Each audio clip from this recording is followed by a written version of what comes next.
الحمد للہ وکفا وسلام علی عبادہ الذین اصطفى اما بعد۔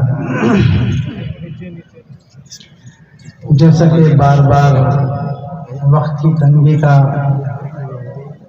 شکوہ کیا جا رہا ہے، وقت تو بہرحال اپنی رفتار پر چلے گا، وقت کی اس میں کوئی غلطی ہے ہی نہیں، یہ تو تاخیر ہماری طرف سے ہوتی ہے۔ جلسہ چیز ہی ایسی ہے کہ اس کو قابو میں رکھنا بہت مشکل ہے، اور میں کبھی کبھی کہتا ہوں یہ ایسا ہے جیسے اونٹ کے گلے میں سے اگر رسی نکل جائے اور اس کو روکنا اور تھامنا مشکل ہوتا ہے۔ جلسے کی مثال بھی ایسی ہی ہے، بہت ساری ضرورتیں ہیں جن کو سامنے رکھنا ہوتا ہے۔ علماء کرام تشریف لاتے رہتے ہیں، کچھ جلدی آ جاتے ہیں، کچھ تاخیر سے تشریف لاتے ہیں، جیسے ہمارے مولانا عبد المالک صاحب۔ تو یہ چلتا رہتا ہے جلسوں میں، مشغولیات ہیں سب کی اپنی اپنی۔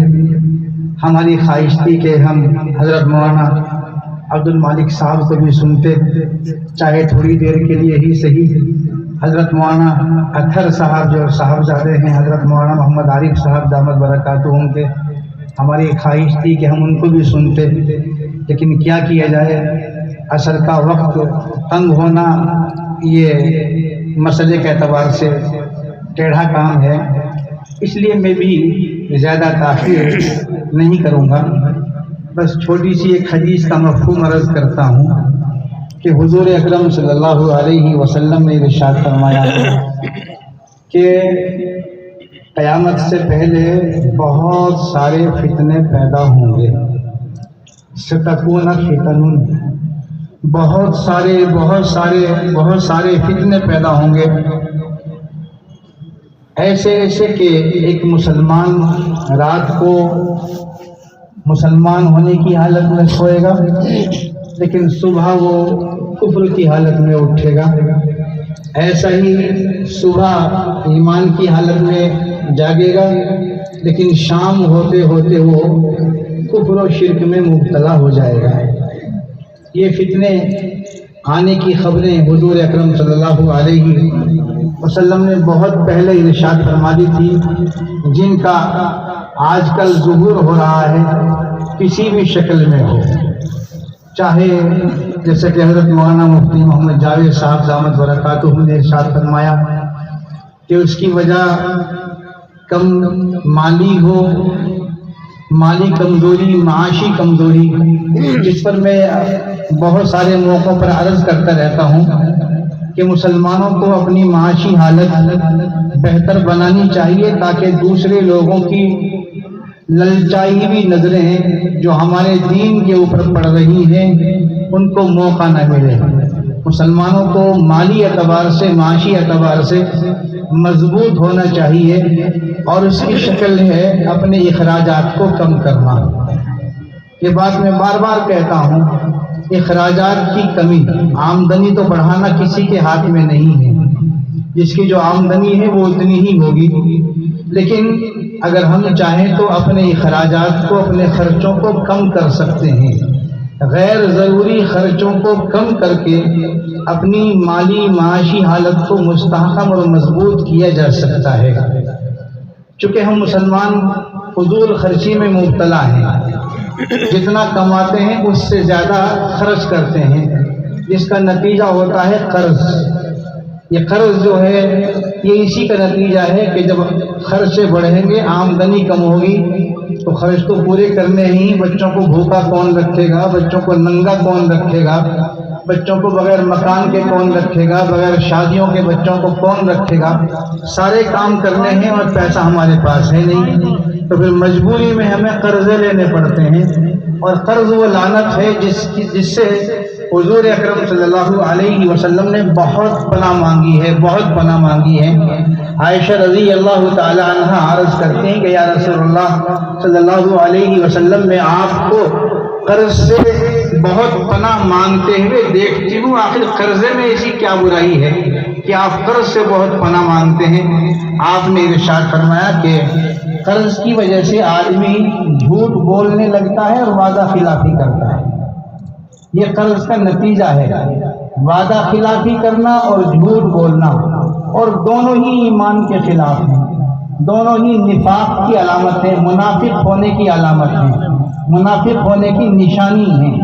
اس لیے میرے بھائی اور بزرگوں، اپنی معاشی حالت کو مستحکم مضبوط کرنے کی کوشش کریں، محنت کریں۔ ہمارے بچے، ہمارے نوجوان جو اپنا وقت ضائع کر رہے ہیں، کچھ کام نہیں کرتے، کچھ کام کرنے کو اپنے لیے عیب سمجھتے ہیں۔ محنت کرنا عیب نہیں ہے، محنت کر کے کمانا عیب نہیں ہے، بیکار پھر کر کھانا کمانا یہ سماج میں، معاشرے میں عیب کی چیز ہے۔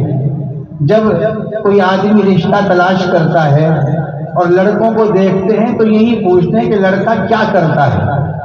اگر لڑکا کرنے والا ہوتا ہے تو آدمی بے جھجک اپنی بچی کا رشتہ اس سے کرنے کو تیار ہو جاتا ہے، کیونکہ اسے معلوم ہے کہ اگر یہ کام کرنے والا ہے، محنتی ہے، تو میری بچی یہاں آرام سے رہے گی۔ اور اگر کوئی آدمی زمیندار بھی ہے لیکن کام نہیں کرتا، آوارہ پھرتا ہے سارے دن، تو ایسا آدمی اپنی زمین کو بھی چند دنوں میں گنوا دے گا، جیسا کہ ہم مسلمان گنوا رہے ہیں۔ زمینیں مسلمانوں کی بک رہی ہیں، خریدنے والے کم ہیں، زمینوں کے بیچنے والے مسلمان زیادہ ہیں۔ اگر کہیں زمین مہنگی بیچ کر سستی زمین لینے پر بھی غنیمت ہے، لیکن زمینیں بیچ کر نہ معلوم کیسے الٹے سیدھے کاروبار کرتے ہیں۔ نتیجہ یہ ہے کہ نہ زمین ہاتھ میں رہتی، نہ پیسہ ہاتھ میں رہتا۔ اس لیے بہت سوجھ بوجھ کے ساتھ میں اپنی گھر کی گاڑی کو چلانے کی ضرورت ہے۔ ہمارے بچوں کو محنت کا عادی ہونا چاہیے۔ حضور اکرم صلی اللہ علیہ وسلم نے ارشاد فرمایا کہ سب سے بہترین لقمہ، سب سے بہترین روزی جو آدمی کھاتا ہے وہ ہے جو اپنی محنت کی کمائی سے کھاتا ہے، اپنے ہاتھ کی کمائی سے کھاتا ہے۔ اور آپ نے مثال دے کر سمجھایا کہ حضرت داؤد علیٰ نبینا علیہ الصلاۃ والتسلیم باوجود نبی ہونے کے، باوجود پیغمبر ہونے کے، اور صرف پیغمبر ہی نہیں بلکہ بادشاہ ہونے کے باوجود بھی اپنے ہاتھ سے کماتے تھے، زرع بناتے تھے، محنت کرتے تھے، اس سے جو کچھ ملتا تھا وہ کھاتے تھے۔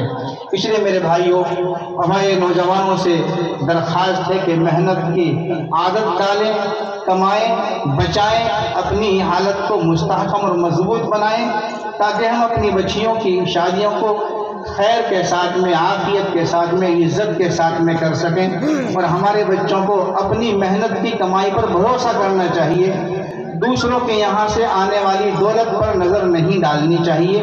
یہ انتہائی عیب کی چیز ہے، مانگنا، سوال کرنا، ہاتھ پھیلانا، جو ہمارے مسلمانوں کا ایک شعار بن گیا ہے کہ مسلمان اب مانگنے لگے ہیں۔ ویسے مانگنے کا مزاج مسلمانوں کا یہ ہے کہ زیادہ تر بھکاری آپ کو مسلمانوں میں ہی ملیں گے۔ اس ملک میں ایک ایسی برادری بھی ہے کہ اس کا کوئی فرد آپ کو دنیا میں کہیں بھی مانگنے والا نہیں ملتا۔ جتنے بھی مانگنے والے اللہ کے نام پہ، دے اللہ کے نام پہ، دے اللہ کے نام پہ، چاہے وہ لنجے ہوں، چاہے وہ لنگڑے ہوں، چاہے وہ اندھے ہوں، چاہے ساروں کا کام گویا یہی ہے کہ بس دے اللہ کے نام پہ، دے اللہ کے نام پہ۔ یہ مزاج ہم مسلمانوں نے بنا لیا ہے، اور پہلے تو اللہ کے نام پہ مانگتے تھے، اب لڑکیوں کے نام پر، بہوؤں کے نام پر مانگنے لگے۔ انتہائی غیرت کی بات ہے، بے شرمی کی بات ہے۔ ہمیں اپنے ہاتھوں پر، اپنے پاؤں پر، اپنے اعضاء پر بھروسہ کر کے اپنے گھر کی ضرورتوں کو خود فراہم کرنا چاہیے، نہ یہ کہ ہم کسی دوسرے کے مال پر نگاہ ڈالیں۔ یہ بات بہت مرتبہ کہی جا چکی۔ میرے برابر میں میرے بڑے حضرت مولانا محمد عارف صاحب دامت برکاتہم تشریف فرما بہت دیر سے بیٹھے ہوئے ہیں۔ مجھے بھی یہ بات یاد ہے، میں نے بارہا حضرت مولانا زاہد حسن صاحب رحمۃ اللہ علیہ سنی ہے، اور حضرت نے بھی مجھے یاد دلائی ہے کہ حضرت یہ فرمایا کرتے تھے کہ شادی کے موقع پر ہمارے جو بہت سارے بھائی دکھاوا کرتے ہیں اور دکھا کر بڑھا چڑھا کر مال دیتے ہیں، تو اسی پڑوس میں، اسی خاندان میں، اسی کے آس پاس میں کوئی ایسی بچی بھی ہو سکتی ہے جو یتیم ہوتی ہے، جس کا کوئی باپ نہیں ہوتا، کما کر شادی کرنے والا نہیں ہوتا۔ اس کے دل میں عجیب قسم کی حسرت آتی ہے، کاش میرا بھی باپ ہوتا، کاش میرا بھی کوئی ایسا ہی کمانے والا ہوتا جو مجھے میری شادی بھی ایسی دھوم دھام کے ساتھ کرتا۔ نہ معلوم اس بچی کی دل سے آہ نکل جائے اور وہ ہمارے لیے مشکل کا ذریعہ اور سبب بن جائے۔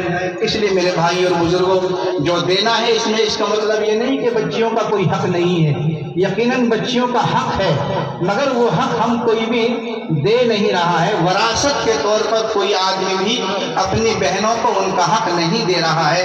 یہ جو کچھ ہے یہ سب نام و نمود کی بنیاد پر ہے، شہرت حاصل کرنے کے واسطے دیا جا رہا ہے، حق سمجھ کر کوئی نہیں دے رہا ہے۔ اللہ تعالی ہمیں مسلمانوں کو سمجھ عطا فرمائے، ہماری معاشی اور مالی حالت کو مستحکم بنا دے اور ہمارے اندر دینداری پیدا فرما دے۔